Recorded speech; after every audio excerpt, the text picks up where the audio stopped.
Oh, good evening, everyone. Something's wrong with my music again. Sorry, guys. It's CrowCast Tuesday Night Live. Thanks for joining us again. I'm here with Pete and Macca. How you going, guys? Yeah, not too bad. Hey, mate. You're obviously not the music man. Not this week. Not so far, anyway. I'll try and rectify that while we're going along. That's right. No worries. So we've got a fair bit to talk about tonight at the moment. So how about we start with a bit of news? We got anything going, Macca? Week was the AFL signing up for another 20 years using the MCG as the venue for the AFL Grand Final, and this is certainly a talking point in my opinion. And I know that Phoenix and I have discussed that we come from different directions, but to me, it's a betrayal. It's an absolute betrayal of the whole competition. Well, certainly half of the competition, the teams that aren't Victorian.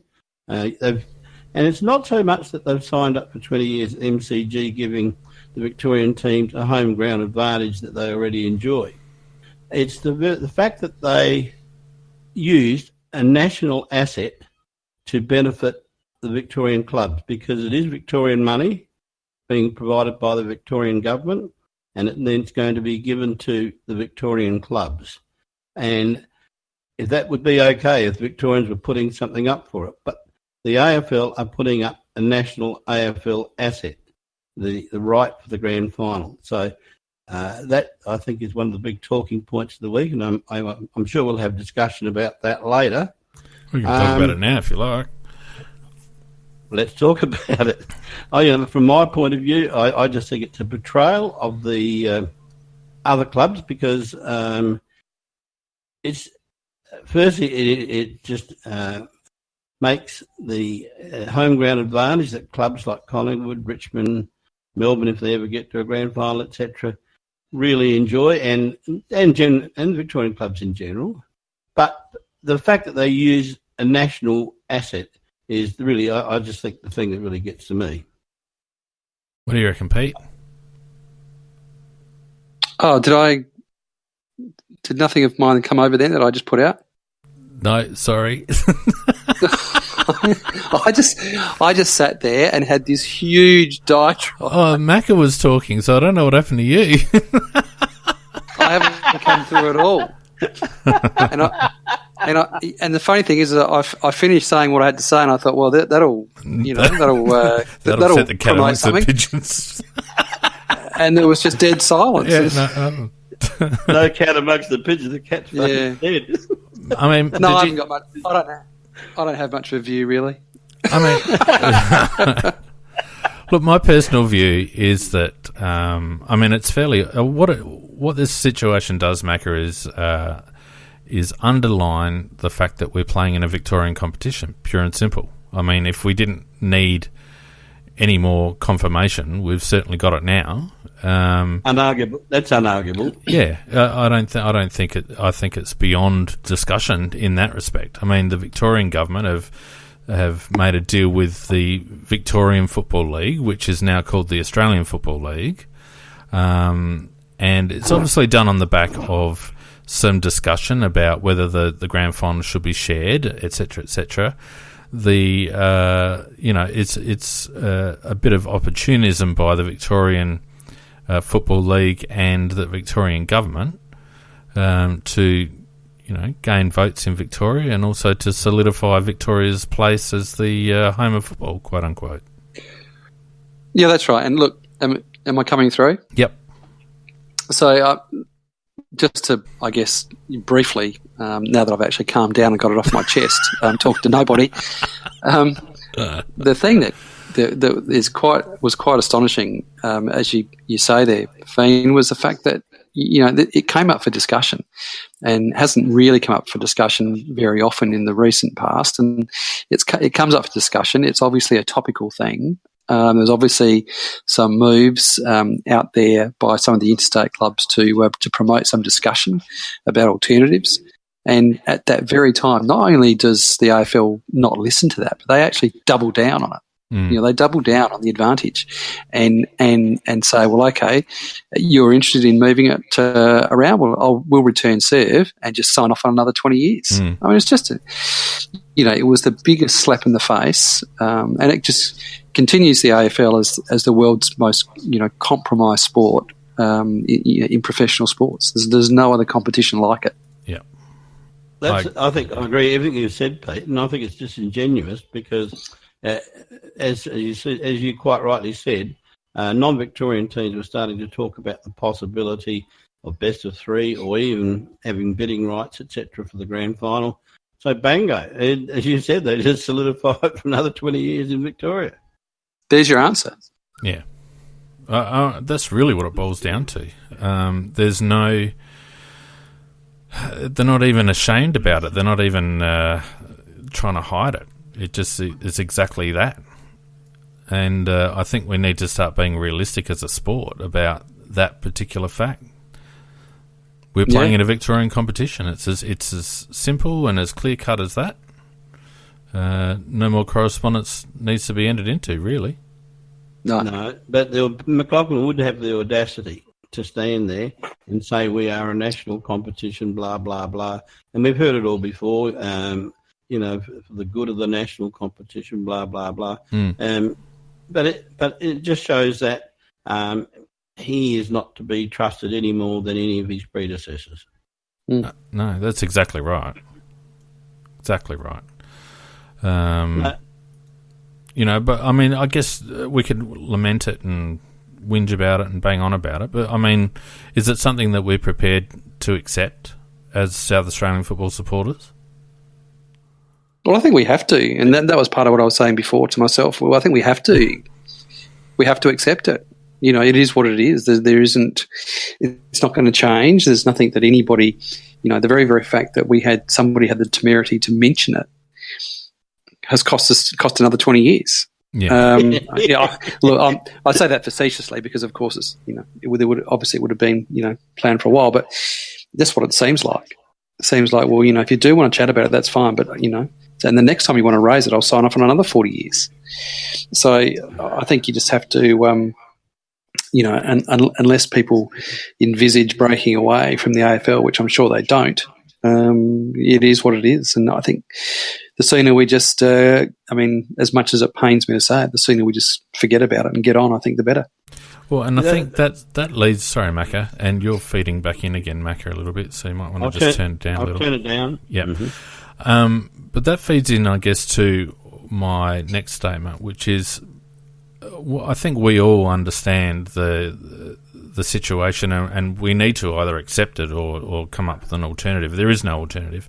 So in accepting the situation, that, I guess, Macca, is then where I come down on my opinion of we need to, rather than continually trying to fight City Hall, we need to actually, as South Australian clubs, and Port Adelaide are probably just as involved in this as are West Coast and Fremantle and all the other interstate clubs, or non-Victorian clubs, I should say.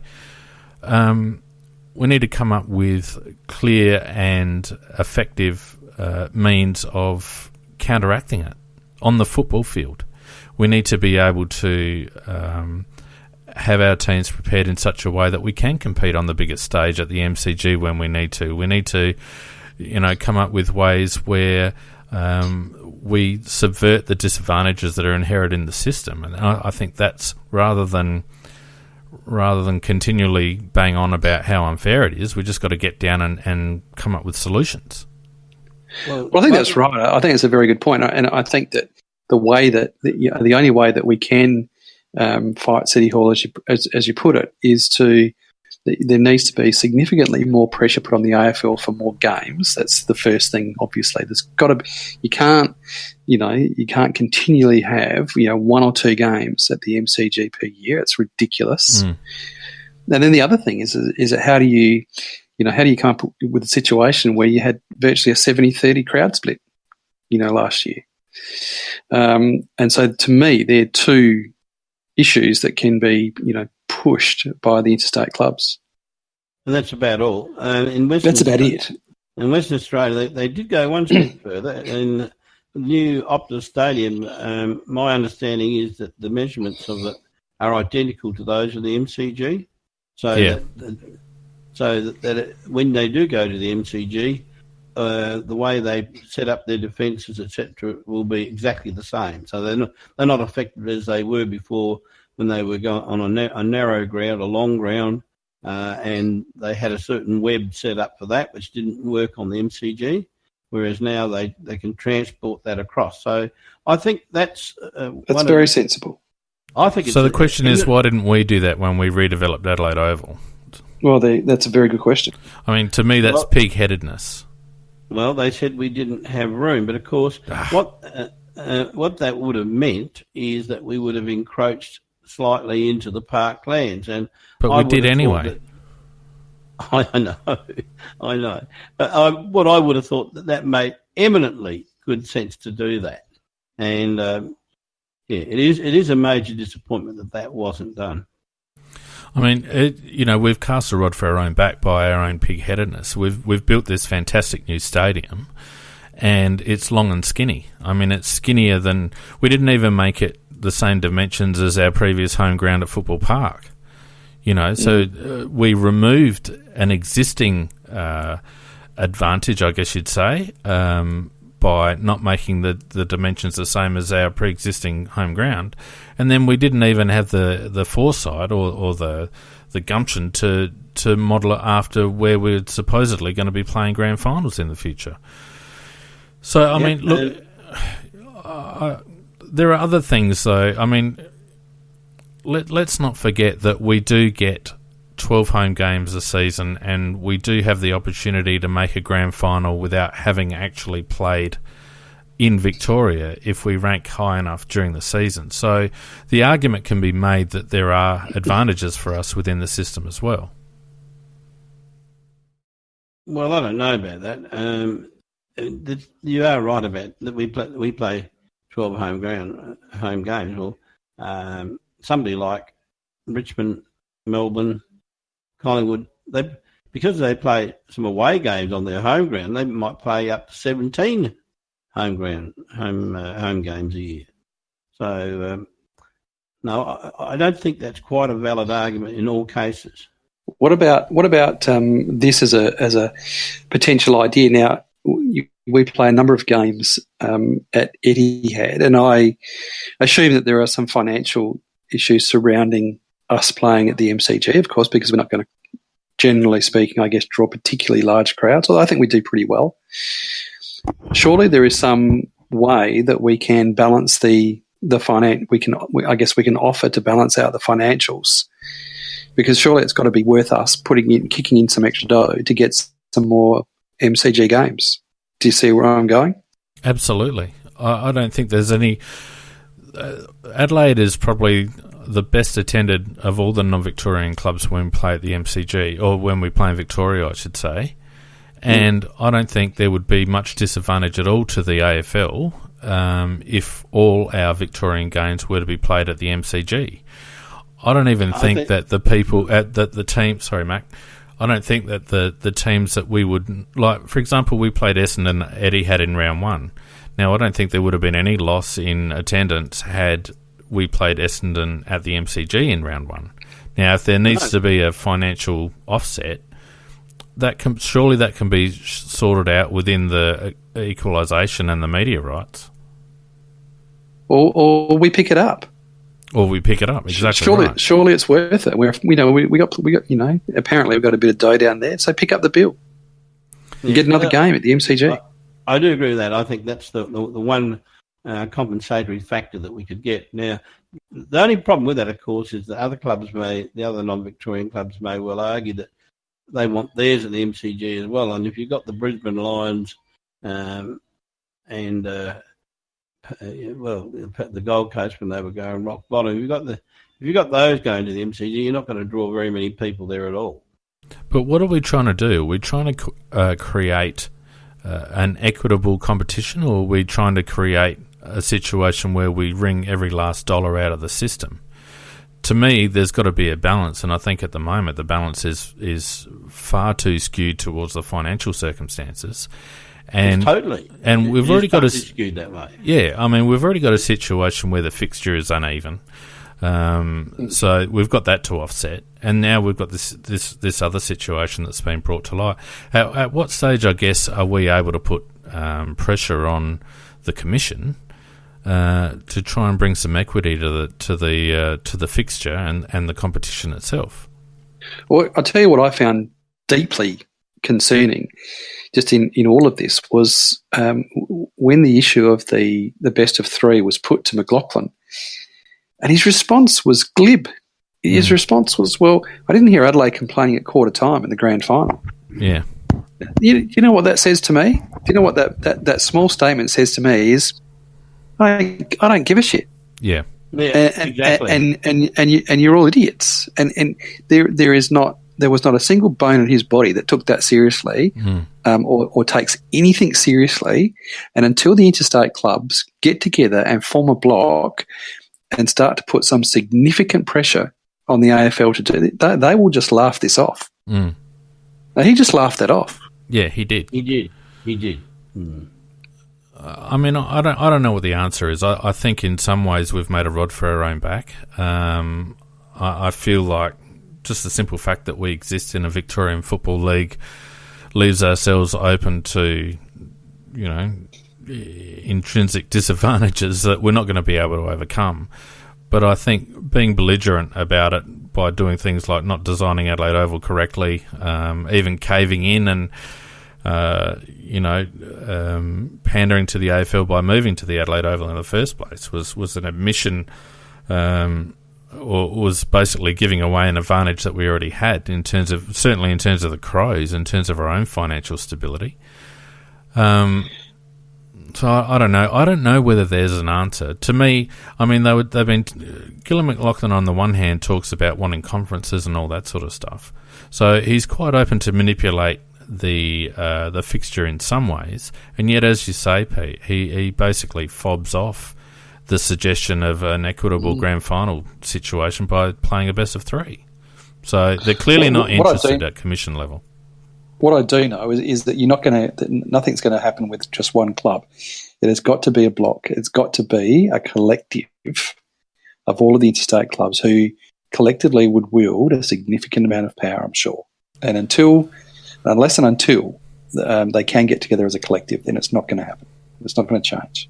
But I don't know how much leverage we've actually got as an interstate or a non-Victorian block, simply because our licence agreement essentially removes any leverage that we might have, short of us forfeiting games and not turning up, which would be a breach of contract that would cost us millions of dollars.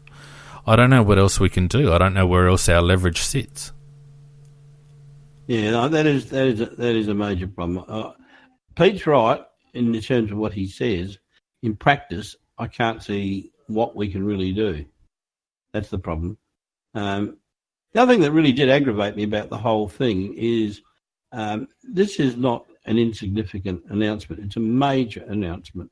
It has a dramatic effect on the whole 16 clubs, 10 positively and 18 clubs, 10 positively and 8 negatively. And yet it's announced by fucking Eddie Maguire on a shit show, the football show, that's got about 5 people that watch it now. And I think that's an absolute fucking disgrace. Well, and it's basically gone straight through to the keeper. Like, what? Where is the non-Victorian press? Says nothing. Where is the non-Victorian press? Bloody Richie and Co. and Tim Gossage and whoever the hell's in bloody Queensland should be raising merry hell about this. Well, you've got Kane Corns, Michelangelo Rucci. If a Crow player passes and wins somewhere, it gets bloody headlines. And yet you've got a major thing like this and there's been no comment. Exactly right. Exactly right. So I think we're stuck with it unless... I really do. I think so. I agree. It's a major talking point and yet it's a moot point. So I guess it's not really worth talking about. No, just got to move on. I found it was interesting, just moving on, that we had the situation where we've had Aaron Phillips re-signed for the 2019 season very quickly after the departure of Beck Goddard. and that all seems to have been very smoothly handled as well, particularly considering there were rumours about where Erin was going to be playing next year prior to all that going down. Yeah, there obviously were conversations going on between Erin and Collingwood. I think there's also a bit of maybe a check involved here as well, because not only is Erin recommitting to Adelaide, she will be doing some coaching and PR work as well. So I would imagine that she will be getting a little bit more perhaps than the other players are getting. Any scuttlebutt, Pete? There was just a little bit of scuttlebutt around that. That some of Beck's tactics weren't overly appreciated, and I think that you're not ever going to be able to do anything more with this little situation that occurred with the departure, with the rumoured departure of Phillips, followed by the departure of Goddard, followed by the re-signing of Phillips. You're not ever going to do anything more than join the dots on that. But there is there was certainly some scuttlebutt about her methods, and that it got a little bit old. Yeah, and let's so you can join the dots and say, look, Phillips has said, look, it's either me or her, and if it's going to be her, I'm looking around. Yeah. And her agent puts out that she's looking around, so that she's that they know that she's serious, and so club makes a choice. And let's not diminish what Beck's done for the Adelaide women's team, because absolutely. I mean, she brought us a flag and a grand final appearance in 2 seasons, and so clearly she knows her stuff. And clearly it's been positive for all concerned. But what I've heard is not dissimilar, Pete, that maybe the time had come for a bit of a change. I note that I think Beck's actually going to coach a men's team in the Canberra League, which is interesting. And a feather in her cap. That would be should be one of very few females that have been given an appointment like that. So I think all we can do is kind of, as you say, connect the dots, but be grateful that of her contribution over the previous 2 seasons, and probably be thankful that we've got Erin for at least one more. Yeah, I think that's pretty well summed up, mate. And a couple of other big things that are potentially going to happen. One is they're proposing a reduction in the trade period from 11 days to 8, and making, instead of closing at 2 p.m. on the last day, closing in the evening in prime time, so they can televise the last hour or two of the trade period in prime time. That makes absolutely exciting viewing if nothing happened. And it's the only time things do happen in the last 10 minutes of. I know. It'd be lovely if the clubs just fucked them up by doing that. Has it escaped me that the rating on this show has changed or something tonight? Is that? Yes, I must admit. Because I've heard more F-bombs in the last 5 minutes than I have in about 2 years of doing in this show. It's marked explicit. Well, Nikki isn't here, so I'm carrying on for her. Oh, I'll tell you what, Nikki was in Fine Fiddle on Sunday night. I know. That's what I was getting at, actually. Yeah. Sorry, go on. I'll calm him down a bit, Pete. And then on... fuck it. And then on, in terms of the actual draft itself, they're talking about making that into a 2-day event. The first one from 7 to 9 p.m. And then continuing the draft the next day at 10 a.m. And then if there are 2 other potential things that could happen then with the rookie draft, it could either carry on straight away after that, although some clubs are saying no, they'd like to have it the next day after that to give them an evening to consider what players are left. And while this is all going on, they're also encouraging the live trading of picks as well.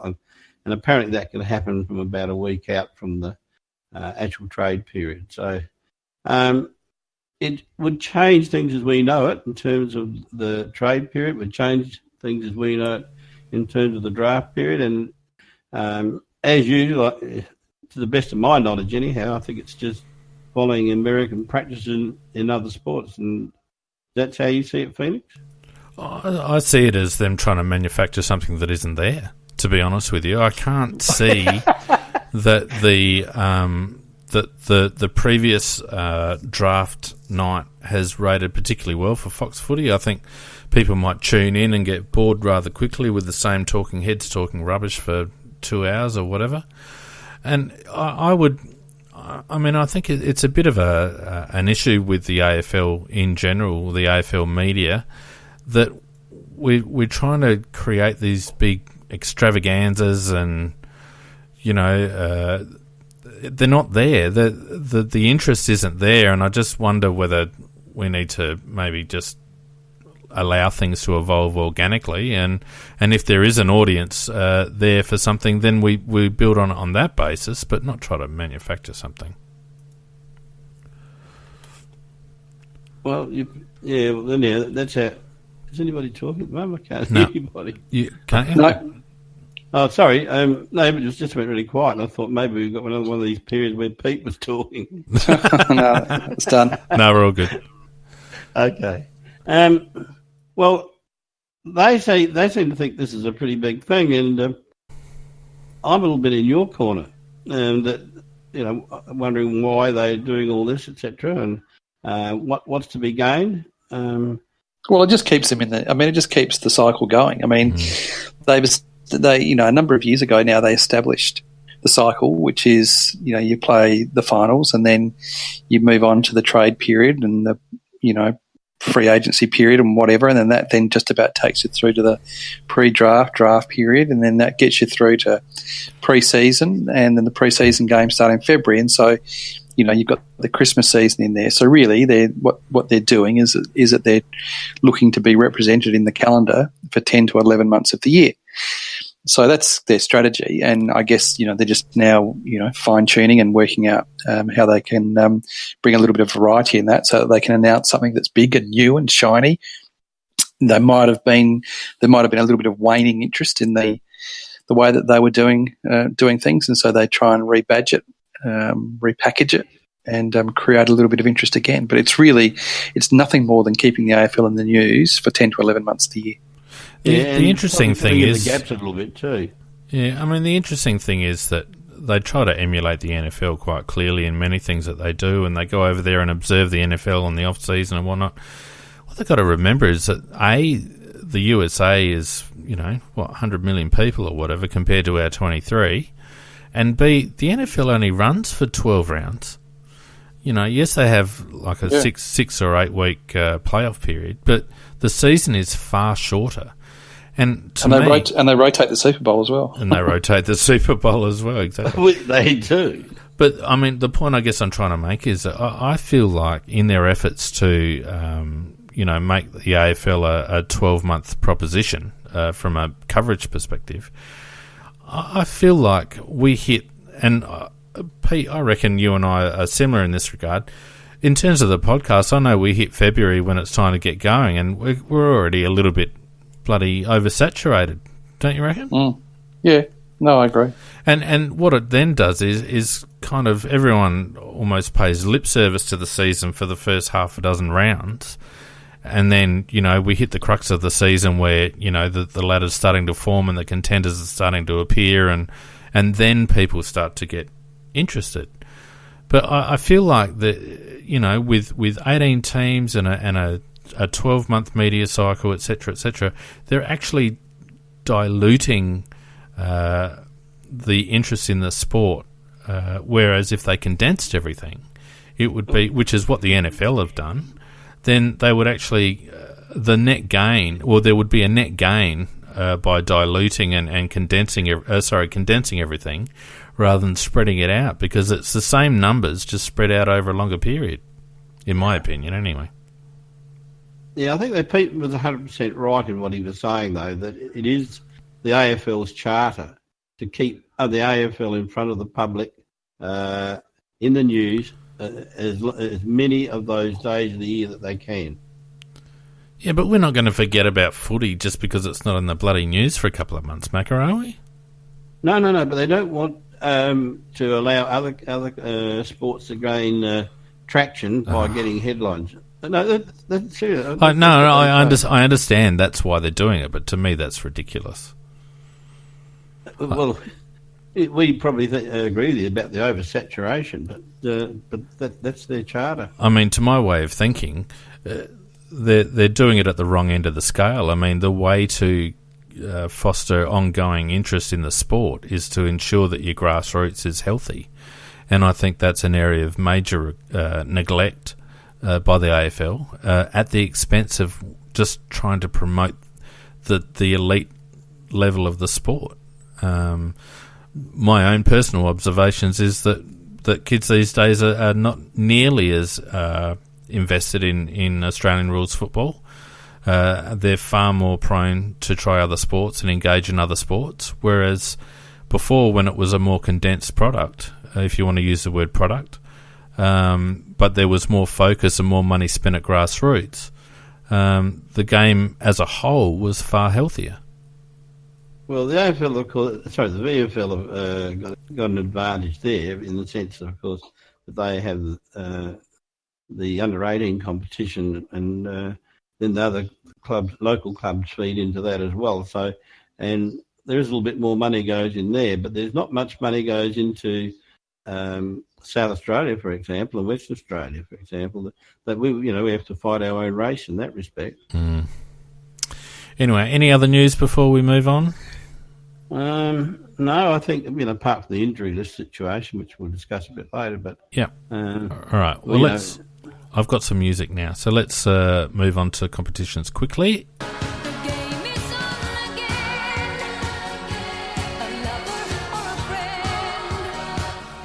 And we won't spend ages talking about this because Donkey's not here tonight. One thing I will say, though, with regards to AFL Dream Team is that I got 1,927 points last week and Donkey got 1,922. So that should probably shut him up. I don't think it ever will. No, it won't. But anyway. So, yeah, just quickly looking at the league for our Dream Team. We've got Pete's Pirates on top now. One Win Wonders, that's Corey's team. The Winter March, which is Richie. Mick Spuds, Sweet and Monkey Slappers all now on 8 points, undefeated. Donkey's taken a massive slide, Macca. Donkey... that's good. Yeah, McPherson of Interest, Dylan, DIY Brain Surgery, Finger Licking Good, which is Sanders, ASA Rockcliffe on 4 points, and then the rest of us, I lost by like 20 points. It's pretty dark. The rest of us on 0. So for those 18 of us that are involved there, that's the standings at the moment. Now, tipping was a little bit interesting as I just bring that up. How many did you get, Pete? 7, 6? Well, if I'd have remembered to put them in, I would have got 7, I think. Right. But that may not show. It may not show. Where are you, Pete? Oh, I can't even see you. Peter J. Tips last round, you got 2, so you must have got away teams or something or other. There you go, 2. Excellent. We had, what did we have? We had Matt and Megan and Simon Moyle all getting 8. Dom, Michael, Joel, Donkey, myself getting 7. Benno, Danos, Mark, J-Mac getting 6, and then down to Ben Short on 5, and then a couple of 2s, which I can only assume is people not putting in their tips. So currently the standings in the CrowCast tipping competition, we have Matt on 25, Dominic on 24, and Ben Short, Donkey, and QS Cellar Dwellers, and J-Mac on 23, and then the rest of us playing catch-up. So that's the tipping and the Dream Team for this week. Don't forget, we have another Friday night game this week, so make sure you get your Dream Team sorted and your tips in before that Friday night game, and also Game of Crows, which we'll cover a little bit later. Speaking of the game coming up on Friday night, let's have a chat about it, shall we?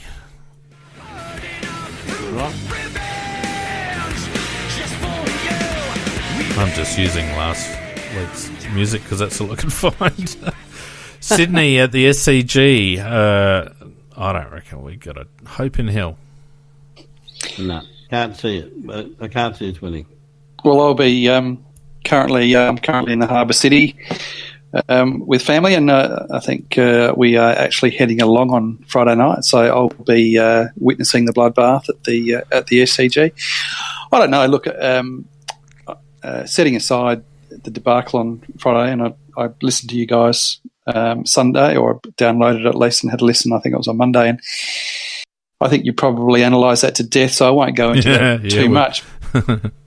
But a long one. Safe to say, I went to the game against Richmond thinking that there was absolutely no possible way that we could win that game, and I hadn't changed my view at quarter time when we were down 2 rotations, or 1, and I think we're down 2 halfway through the second quarter. And we won that game, and we won it comfortably. And to me, there was just no possible way we could have won that game. Now, I know it was at home, and I know that that always counts for something. But I'm simply, whilst I won't tip us, I'm not prepared to write us off because I saw that performance against Richmond, and so there has to be, and I just don't know what it is. And I listened to you guys, and I don't know whether it's the fact that we are so so system based that when something happens and that system for whatever reason breaks down at some point around the ground, that the whole thing just falls apart. I don't know. It escapes me that we can just not turn up for games or appear to not turn up for games, and we've been a broken record on this for a long time. But you can go back and you can pluck out any amount of games since probably 2015, 2014, and you can find that game that we saw on Friday night in replay. Yeah, sadly true. It just happens, and so it's as a supporter, in a football context, you go there as a supporter terrified, because you just know that at any game that can be brought out of the suitcase. Well, and I read a really good comment on Big Footy today or yesterday. It was basically someone saying, Macca, that's you again. It was basically someone saying that within the first 5 minutes what's going to happen. I mean, you could tell within the first 5 minutes of that Collingwood game that we were going to get smacked. Yep. And as you rightly point out, Pete, I can only think of 2 games in the last 2 or 3 years. Macca, what are you doing? I'm just telling the bloody missus to tell her to turn TV bloody off. There's the North game, the Petrenko game, and the Mitch McGovern mark against Collingwood last year. They're the only 2 games that come to mind where we've come back after looking hopeless. And that's in what, 60 or 80 games of football that we've played, and we just don't seem to have any resilience about us. And you're right, Pete, we analysed Friday night's game to death on Sunday night, and yet we could have had a very short wrap, because we could have said attitude, and that would have summed it up, in my view. It just seems to me that I don't know. I don't know, and I hear about we haven't got this player and we haven't got that player, and I can now use that game against Richmond as a point of reference, because that was, and I can remember, in the second quarter, looking at the middle and seeing, a centre square lineup of Jenkins, Atkins, Greenwood, and Ellis Yeoman. Yep, that was our midfield, and they were winning comfortably against. I know it's people flippantly say, well, just because they were last year's premiers doesn't mean that they're this year's. They've been in pretty damn good form, Richmond. Two Brownlow medals in that midfield rotation. Dusty Martin and Trent Cotchin, 2 Brownlow medals in that midfield rotation. Their midfield was at full kit. Yep. And that midfield that we were putting in there were not only matching them, they were beating them. And so I'm not prepared to sit here and cop, well, we didn't have the Crouches and we didn't have this person, and Sloaney was injured and all this sort of stuff. No, sorry, that doesn't wash, because I've seen it with my own eyes. I was at the game.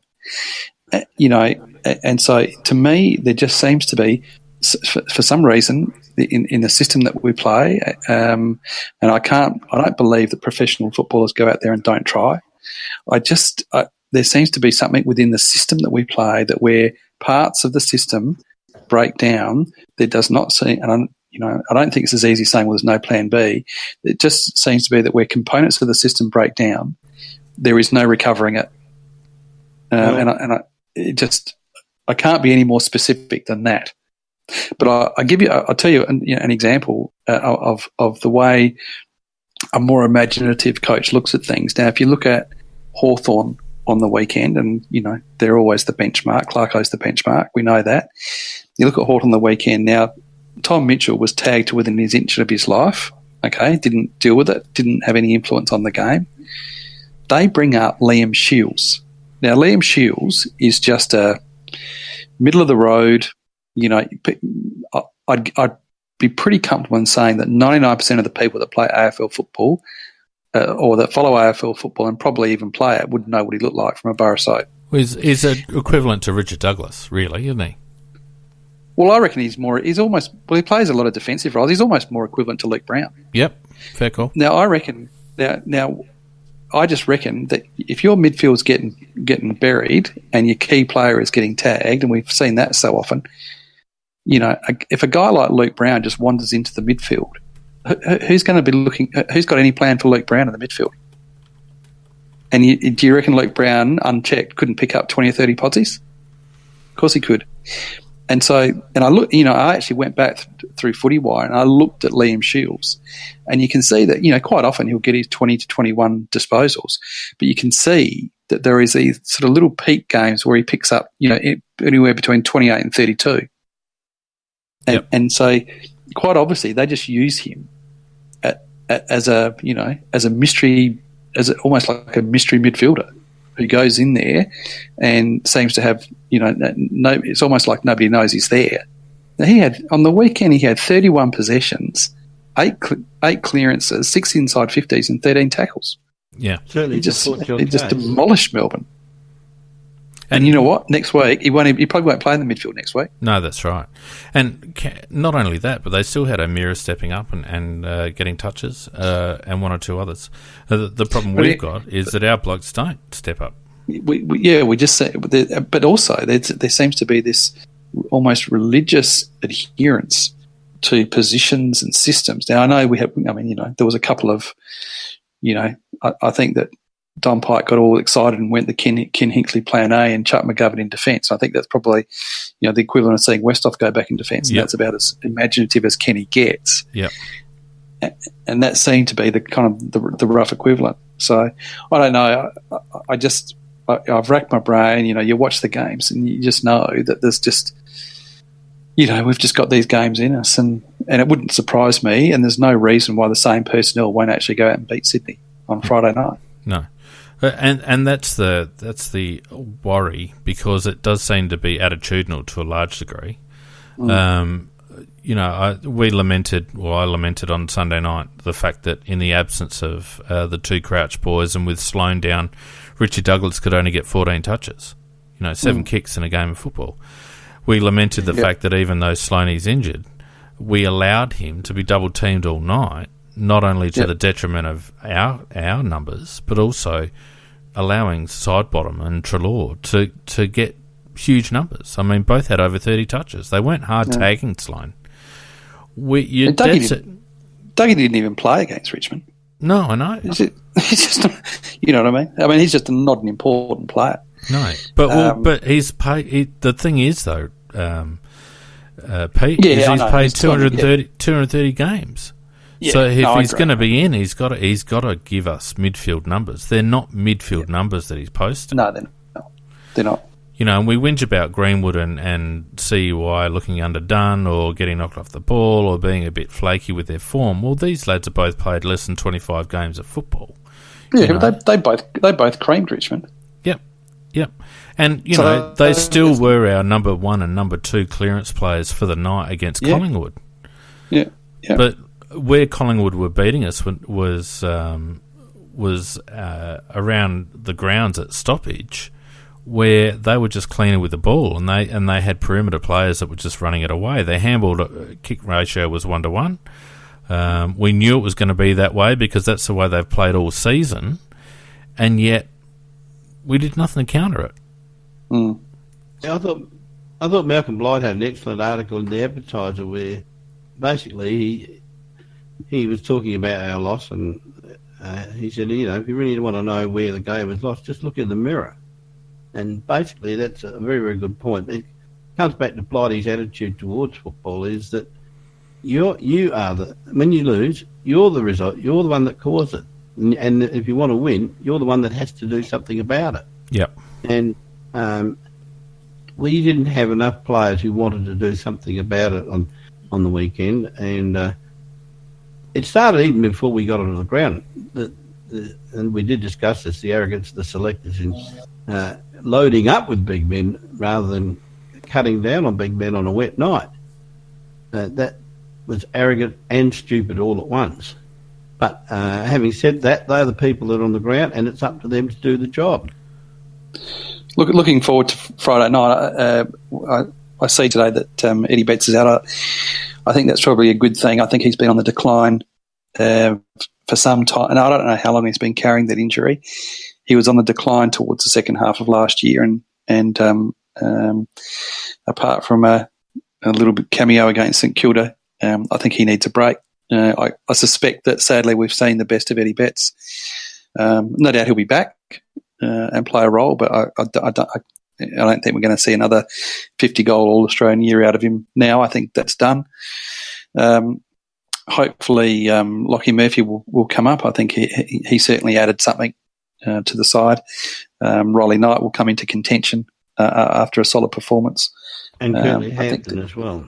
And possibly Curtly Hampton as well. So David McKay is a test.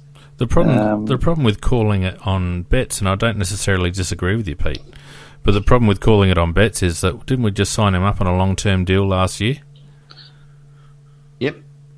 Oh, well, we signed up Brad Crouch on a long-term deal. We signed up Josh Jenkins on a long-term deal. That's what I'm getting at. That's a whole other podcast. Yeah, I know. Sorry, I just needed to put that in there because I agree with you. I think Betts is on. I think Betts is a bit shot mentally, to be honest with you. I think, particularly with the advent of twins, you can't underestimate the impact that has on someone's life, logistically, apart from anything else. And I agree with you. I think Betts is on the decline, and I think the cliff will come very quickly for Eddie because he does rely on fast twitch and touch and feel and all that. And you only have to be an inch off your game and all those things fall away. And we've already observed that so far this year. Yeah. Yep. So I think Lockie Murphy is seems to be the heir apparent. And I'm not uncomfortable with that. He's obviously a completely different style of player, but I think he does that a lot. He's got a little bit of I wouldn't call it magic about him, but he does pull off the odd, fluky goal, and his pressure acts are very, very good. I think I read some stat. Pete. There was isn't there some stat around that he's I think he's either leading the AFL or in the top 2 or 3 in the AFL in pressure acts. Okay. I think if you look it up, I reckon he's pretty high up there. Yeah, I'll have a look while you keep talking. He's been pretty good. Yeah, I think he's been pretty good. And that's what we lack. Our stats on defensive work inside our forward 50 is sadly lacking. So we can do with that almost more than we can do with 2 or 3 goals a game out of our small forward at the moment. So Dave McKay, he's a test as well. So I think he had a bit of concussion, and he's had it for a couple of weeks in a row. They really should not allow him to make himself available. They should pull the pin on Dave McKay with 2 concussions in 3 weeks. I think that they're doing their due diligence. He should not play. Another point of contention for me is the injury list that we do have. We've got 10 players on the injury list, and 7 of those are soft tissue injury. And if you have a look through the injury list of the other 17 clubs, no other club gets within a bull's roar of that. And that we've had soft tissue after soft tissue injury this year, and we have a different fitness coach, and I don't know whether there's been much change in the fitness program, but I did hear them say on 5AA they've rung the alarm bell on this particular aspect of fitness and examining whether it is their training program, and I think it's about bloody time they did. Well, I think, I've seen a bit about this, and I'm going to have a say about this. I think it's very, very easy to point the finger at the current fitness coach and the fitness regime. I think that what they need to be looking at is the coaching staff who have continually picked virtually the same 22 for about the last 3 years straight. Yep. And anybody's body playing this game week in, week out without any sign of a rest or any sign of management, and I'm sure we'd be one of the only teams that operates like this. It is going to take there's going to be wear and tear on the body, and it's going to take its toll. And I think that there's a number of reasons why I haven't liked the fact that we have this rigid adherence to the same 20. It doesn't matter who we're playing. There's no games off. There's no going up to the Gold Coast against a depleted Gold Coast Suns, knowing that we're going to win by 20 goals and resting Source. It doesn't happen.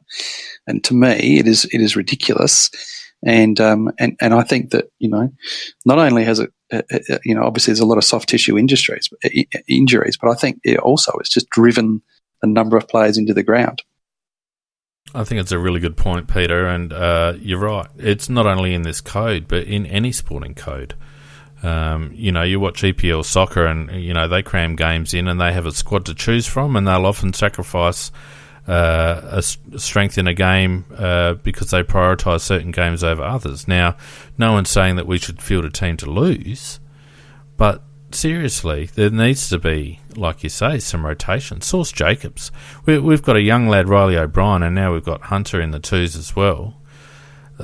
We don't even know what Riley O'Brien can do, because he's never been given a run. Riley O'Brien doesn't know what Riley O'Brien can do at A-grade level because he's never been given the opportunity. And yet Source is running around like a one-legged dinosaur at the moment, got absolutely poleaxed. And there's literally no reason on form why Sam Jacobs should be lining up against Sydney this week. But he will. He will, and that's your point. Yeah, I agree with you about certainly Jacobs should be rested. And going by his performance on the weekend, he certainly needs it too. He can't get off the ground at the moment. No, and Pete's point about soft tissue injuries in this context is extremely valid, because you're talking, they're usually, or quite regularly, they're fatigue-based injuries.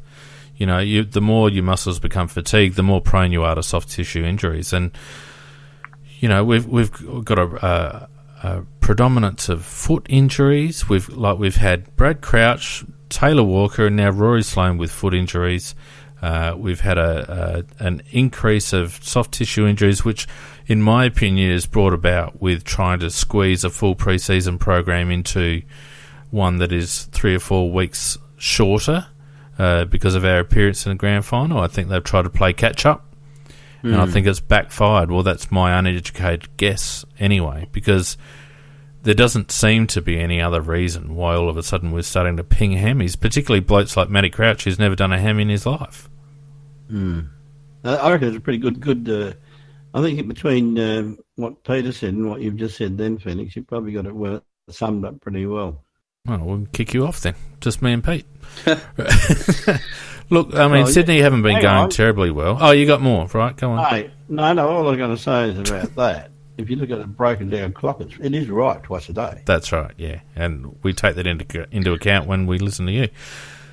Look, I saw the Port Essendon on the weekend. I honestly don't think that Port are that much, and they've gone up and beaten Sydney pretty comfortably up there. I think that Sydney I think were it can coming be back done from Perth that week. Yeah, okay. Geelong were coming back from Perth on the weekend too. Yeah, but that was St Kilda at Cardinia Park. I mean, I get it. Go on, make your point. I think it's doable. I think that if they bring the regardless of personnel, I think if they bring what they brought against Richmond, and we know that they can bring that, I think it's a winnable game. and I think we've got the players to match up on their strengths. So I'm actually, now that I'm thinking about it, I am actually going to tip Adelaide on this one. I think that we can win this. Yep. I think what you said makes perfect sense, Pete. But having said that, I don't have your faith, and I don't necessarily think that they will take it with them. I'd love to see them, and I'd love to be wrong, but I'm going to go Sydney. Look, my own view is I think that the small ground will actually help us, because I think one of the things that we've lacked is defensive spread, which won't be quite as critical on the small SCG. That said, I just don't think we've got the personnel at the moment. I actually hope they give Benny Jarman a run as a small forward. He played all right in the sample last week. We picked him. We may as well play him. Same with Jordan Gallucci. We picked him. We may as well play him. We've got to start playing these kids, because some of our older senior players are falling off a cliff. Richard Douglas, Eddie Betts, Sam Jacobs maybe. They're falling off a cliff, and we've got to get some games into these younger lads. And I think this week, Sydney in Sydney is an opportunity just to get a game or two out of these younger lads and see how they go. You raise an interesting point there. That unlike most clubs, we seem very, very reluctant to give our young guns a go here and there. In other words, pick the right game and for each of them, so that they do get an opportunity to get a taste of it. Jordan Gallucci's been on our list since 2016 draft. Draft. Same with Miles Paholke, 2016 draft. There's not too many first-round picks from 2016 that haven't had a run yet. Gallucci's had 2 games, and fair enough, he's not bashing down the door with form, but... Has he had 2? I reckon he only had 1, hasn't he? One against Brisbane. He debuted against Brisbane, didn't he? And I reckon he might have had one more. I can't remember. Anyway, but why... We made the call not to pay 2 first-round draft picks for Bryce Gibbs in 2016, which arguably cost us a flag in 2017. If we're going to place so much importance on those draft picks, why aren't we playing those kids that we draft with those picks? It's counterintuitive. You either do one or the other. If you think those draft picks are so valuable that you're not prepared to trade them for a quality player, then play the lads that you pick with those draft picks. We're doing neither at the moment. Yep, can't argue with that. Anyway, so for me, Pete, you reckon Adelaide, Macca, you reckon Sydney? Yep. Yeah, I reckon Sydney for me as well. Tight one, I think. I don't know what the weather's like, but I don't think we've got the cover. It's going to be potential shower, and there's just a little bit of rain that's come across Sydney in the last 12 hours, and I think it's going to hang around for a few days, so it might be a bit greasy. Yeah. And also a bit of humidity as well. It's going to be reasonably warm, so that'll test their appetite for the contest, won't it? But against them, I think it will. But I have a gut feeling that we know that we can unpack those games that we unpacked on Friday night. I don't remember too many occasions where we've unpacked 2 in a row. There was, I think, once last year when we played North Melbourne and Melbourne, I think it was. Yeah. But we don't usually unpack 2 in a row. So I think that we'll be okay. All righty. I hope you're right. Yep. Let's all right, move I on must to... go. All right, matey. Thanks for that. I'll bid you guys farewell, and we'll catch you next Tuesday. Very good. Okay, Pete. Cheers, guys. Let's move on to Game of Crows quickly before we wind up the cast for the evening.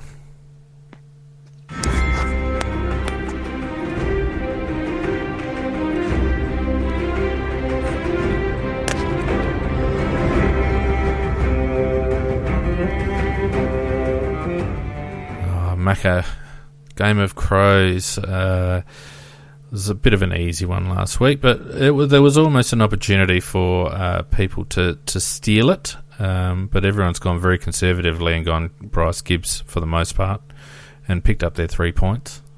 There were a couple of others. CUI could have got you 3 points as well.